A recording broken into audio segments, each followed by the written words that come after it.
এই দুপুর 2:30টা বাজে, আমরা বেলপাহাড়ি, প্রচণ্ড খিদে লেগেছে, কাদরাসিনী লেক দেখে এলাম। জঙ্গলের মধ্যে একটা রিসোর্ট পেয়েছি, শালবাড়ি রেস্ট্রো। দেখুন পেছনে এই রোড, আমার পেছনটা পাশে রোড থেকে ভেতরে গাড়ি ঢোকাতে হয়েছে, পুরো জঙ্গলের মাঝখানে। চলুন দেখি ভেতরটা। বাইরে চেয়ার টেবিল করা আছে, বসা, একদম রিসোর্ট। এবার এটা আমরা একটু কনফিউজ হচ্ছিলাম যে রেস্টুরেন্ট আছে নাকি, কারণ আমরা তো এখানে থাকবো না, জাস্ট খাওয়ার জন্য দুপুরবেলা। প্রচুর গাড়ি, এই যে পাশে আমরা অর্ডার দেব।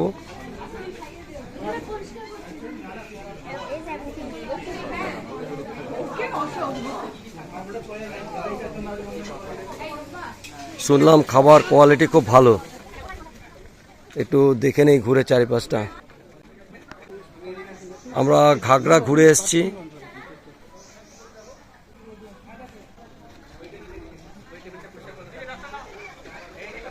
এদিকেও বসার জায়গা আছে, ওই যে ছোট ছোট জায়গা করা আছে, এগুলো সব বসার জায়গা।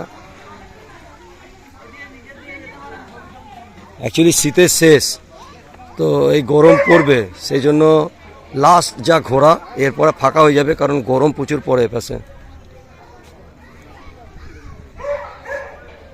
দেখি একটু এপাশটা কি আছে। রিসোর্ট বলতে পুরো আপনার গ্রাম্য পরিবেশ আপনাকে দেবে, আপনি ফিল করতে পারবেন এখানে। গ্রামে যেরকম কুড়ে ঘর হয় সেরকম মাটির দেওয়াল, চেয়ার, বাহ খুব সুন্দর করেছে।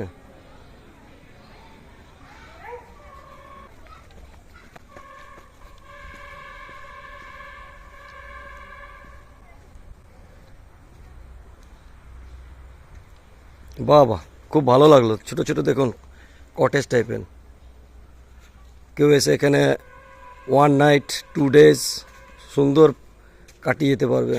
সুইমিং পুল আছে।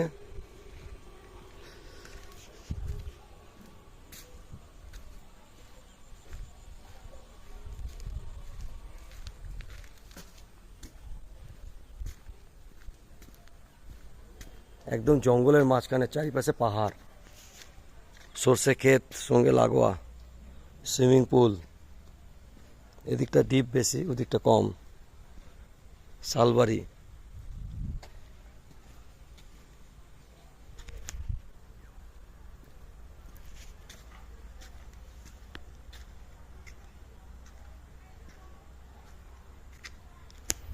কেমন লাগলো জানাবেন। আমরা এই দুপুরবেলা অর্ডার দিয়ে তো খেয়ে নেই, খাওয়া দাওয়ার পর আবার রেকর্ডিং করছি।